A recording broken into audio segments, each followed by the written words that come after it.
তুই কার অনুমতি নিয়ে বিয়ে করছিস? আমরা প্রাপ্তবয়স্ক, দুজনের মতামতেই বিয়ে করেছি। তুমি চুপ করো। সুজনরা যে গাইছে সুজন উত্তর দিক। ভাইজান ওরে আমার পছন্দ হয়েছে, এই জন্য বিয়ে করছি। কাল সকাল হওয়ার সাথে সাথে এই বউরে নিয়ে বাড়ি থেকে চলে যাবি। বাড়ি ছেড়ে যেতে হবে কেন? আমার অনুমতি ছাড়া বিয়ে করার অপরাধে। আমরা প্রাপ্তবয়স্ক, তাই বিয়ে করেছি। আপনি এখানে অপরাধের কি দেখলেন? থাক না, মা যখন কইতাস। এই সেবি, তুই আমার মার মুখে কথা কস? খবরদার, বিয়াদবি করবে না, নয়তো কি করবি তুই?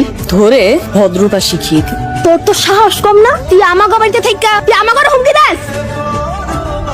দূরে যা, আরেকবার বিয়াদবি করলে চর মেরে অজ্ঞান করে ফেলবো। বেশি হইতেছে। ও বিয়াদবি করেছে, তাই ওকে চর মেরেছি। কান খুলে শুনে রাখেন, সুজন এই বাড়ির ছেলে।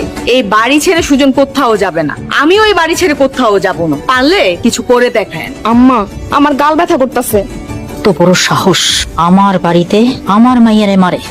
এই মেয়ে তো আসলে অনেক ডেঞ্জারাস। মেয়ের কিভাবে বাড়ি থেকে তাড়ানো যায় সবাই মিলে বুদ্ধি করো। আমেনা, আমেনা, আমেনা, ওঠো। তুমি আমার রুমে আইছো কেন? একটা দরকার এসেছি। তুমি নিচে শুয়েছিলে কেন? ভাবি আমি নিচে ঘুমাই। তুমি নিচে কেন ঘুমাও? লিপির সাথে খাটে যেয়ে ঘুমাতে পারো তো। কারণ ও আমার সাথে খাটে ঘুমানোর যোগ্য না, তাই। ও তোমার কি হয়? সৎ বোন, জানো না? সৎ বোন দেখে ও নিচে শোবে আর তুমি খাটের উপরে শোবে, এটা কেমন বিচার? সারো তো ভাবি, আমার কোনো অসুবিধা হয় না। আমেনা, তুমি আজকে খাটের উপরে শোবে আর লিপি আজকে নিচে শোবে। কি? আমার রুমে আমি নিচে ঘুমাবো আর আমি না খাটে শুইবো? আমি অবিচার পছন্দ করি না। একদিন নিচে ঘুমিয়ে দেখো কেমন লাগে। আম্মা, আম্মা! চলের কথা ভুলে গেছো নাকি? ডান গালে আরেকটা দিয়ে দিব। নিচে নাও, যাও তুমি উপরে যাই ঘুমাও। যাও বলছি। আবার দাঁড়িয়ে আছে, শো এখানে শো। আমেনা, তুমি শুয়ে থাকো, ও নামতে বলে নামবে না, চুপ করে ঘুমাও। যদি তুমি খাটের উপরে উঠছো তোমার খবর আছে। আমেনা তোমার সৎ বোন হলেও ও তোমার বয়সে বড়, ওকে সম্মান দিয়ে কথা বলবে। ঘুমাও চুপ করে।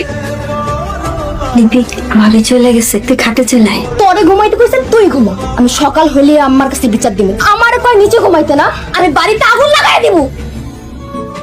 সকালবেলা আমার চা না দিয়া তুই ঝাড়ু দিতে নামছস কেন? আমার চা দিতে না করছে। কে তোরে চা দিতে না করছে? আমি। তুমি না করার কে? আমি কে মানে? আমি এবারে ছোট বউ। আজকে থেকে আমেনার কাউকে চা বানিয়ে দিবে না। কারো যদি চা খেতে ইচ্ছা করে সে নিজে বানিয়ে খাবে। ছোট বউ, তুমি কিন্তু বেশি বাড়াবাড়ি করতেছো। বাড়াবাড়ির কিছুই করিনি, আমি শুধু আমেনার অধিকার আদায় করে দিচ্ছি। কিসের অধিকার? কিসের অধিকার মানে? আমেনা এই বাড়ির মেয়ে হয়ে কাজের মেয়ের মতো কেন থাকবে? সেই জবাব কি তোমারে দিতে হইব? অবশ্যই আমাকে দিতে হবে। ভাবি, আপনারা ঝগড়া করেন না, আমি ওখানে চা বানাই না দিব। আমেনা, তুমি কোথাও যাবে না, এখানে দাঁড়াও।